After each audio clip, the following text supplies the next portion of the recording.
શ્રોતા મિત્રો, 6:45 થયા છે. પ્રસ્તુત છે પ્રાસંગિક વાયોલિન દિવસ. સંપાદન પરેશ મારુ, પઠન જાગૃતિ વકીલ.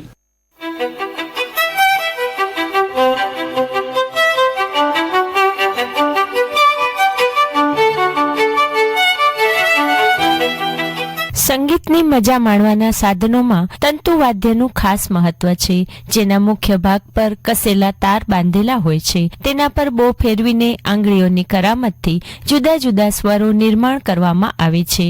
આ વર્ગના વાદ્યોમાં વાયોલિન, બેલા, હાર્પ, વાયોલા, સેલો તથા ડબલ બાસ નામથી ઓળખાતા વાદ્યોનો સમાવેશ કરી શકાય. આદિકાળથી સંગીતના વિવિધ વાદ્યો ચલણમાં છે. 18મી અને 19મી સદીમાં આ વાદ્યમાં સતત ફેરફાર થતા જોવા મળ્યા છે. આજે સંગીત વાદ્યોના હૃદય સમાન વાયોલિનનો રાષ્ટ્રીય દિવસ છે. ફિડલ તરીકે પણ ઓળખાતા વાદ્યને માન આપવા દર વર્ષે આજે આ દિવસ ઉજવાય છે. વાયોલિન શાસ્ત્રીય સંગીત સાથે સંગીતની વિવિધ શૈલીઓ, બેરોક સંગીત, જાઝ, લોકસંગીત, રોક એન્ડ રોલ, સોફ્ટ રોડમાં પણ વ્યાપક ઉપયોગ થાય છે. વાયોલિન શબ્દ મધ્યયુગની લેટિન કૃતિ વિટુલા પરથી આવ્યો હતો, જેનો અર્થ તંતુવાદ્ય થાય છે. એશિયાના તુર્કીક અને મોંગોલિયન ઘોડેસવાર વિશ્વના સૌથી પ્રારંભિક ફિડલર હતા. તેઓ ઘોડાના વાળના તાર વડે 2 તાપણાવાળા વાદ્યને વગાડતા હતા. 1955માં 4 સ્ટ્રિંગવાળા વાયોલિન જોવા મળેલા હતા. વાયોલિનના કદના આધારે તેમાં 4 થી 8 તાર હોય છે. ભારતીય શાસ્ત્રીય સંગીતમાં પણ તેનું અનેરું સ્થાન જોવા મળે છે. 15મી સદીની શરૂઆત સાથે 1660માં યુરોપમાં સૌથી લોકપ્રિય વાદ્ય વાયોલિન બન્યું હતું. આજનો દિવસ સંગીત વાદ્યોમાં તેના સ્થાનને જાણવાનો દિવસ છે. આ એક બહુમુખી વાદ્ય છે જે એકલા કે જોડીમાં વગાડી શકાય છે. 17મી સદીમાં આ વાદ્ય મ્યુઝિકલ ઓર્કેસ્ટ્રામાં ઝડપથી પોતાનું સ્થાન મેળવવા માટે સક્ષમ બન્યું હતું.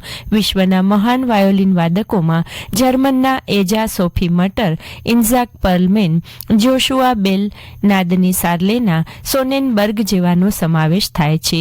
વિશ્વના શ્રેષ્ઠ ફિડલર્સમાં માર્કો કોનરનું નામ ખૂબ જ જાણીતું છે.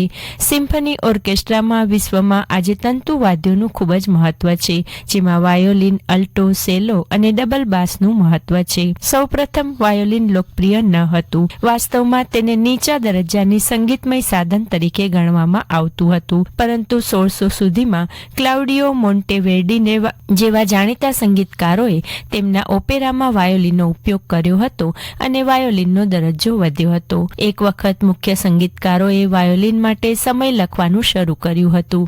18મી સદીના મધ્ય સુધીમાં વાયોલિને વાદ્ય સંગીત વાદ્યોમાં એક મહત્વપૂર્ણ સ્થાનનો આનંદ માણ્યો. 19મી સદીમાં નિકોલો પાગાનીની અને પાબ્લો દ સરાસેટ જેવા કલાભિજ્ઞ માણસ વાયોલિન વાદીઓના હાથમાં વાયોલિન ખ્યાતિ પામ્યા. 20મી સદીમાં વાયોલિન તકનીકી અને કલાત્મક પાસાઓ બંને નવી ઊંચાઈ સુધી પહોંચી હતી. ભારતમાં વાયોલિન વગાડવાની 2 શૈલીઓ પ્રખ્યાત છે: કર્ણાટક અને હિન્દુસ્તાની. મલાઈ કોટ્ટાઈ ગોવિંદસ્વામી પિલ્લઈ, તિરુકોડિકાવલ કૃષ્ણા અય્યર અને દ્વારમ વેંકટસ્વામી નાયડુ જેવા કર્ણાટક વાયોલિન વાદકોએ 1900ના દાયકાની શરૂઆતમાં કોન્સર્ટમાં પરફોર્મ કર્યું હતું. આજે મનોજ જ્યોર્જ, એલ શંકર, બાલાભાસ્કર જેવા ભારતીય વાયોલિન વાદકોએ વાયોલિન વગાડવાની પશ્ચિમ સંગીત શૈલીને સફળતાપૂર્વક અપનાવી છે અને તેઓ ભારતની બહાર સંગીત સમારોહ કરી રહ્યા છે. એન રાજમ અને સંગીતા શંકર જેવા વાયોલિન વાદકો હિન્દુસ્તાની શૈલીમાં અત્યંત કુશળ આંતરરાષ્ટ્રીય કલાકારો છે. ટી.એન. કૃષ્ણન, એ કન્યાકુમારી, એચ.કે. વેંકટરામ અને મૈસૂરભાઈઓ જેવા વાયોલિન વાદકો કર્ણાટિક શાસ્ત્રીય વાયોલિન વાદક રહ્યા છે અને ભારત જ નહીં પણ વિદેશના પ્રેક્ષકોમાં પણ લોકપ્રિય છે. આવો રાષ્ટ્રીય વાયોલિન દિવસ સાર્થક કરવા આપણા પ્રાચીન સંસ્કૃતિને જીવંત રાખતા તંતુવાદ્ય વાયોલિનને વધાવી દિલના તારને ઝંકૃત કરીએ.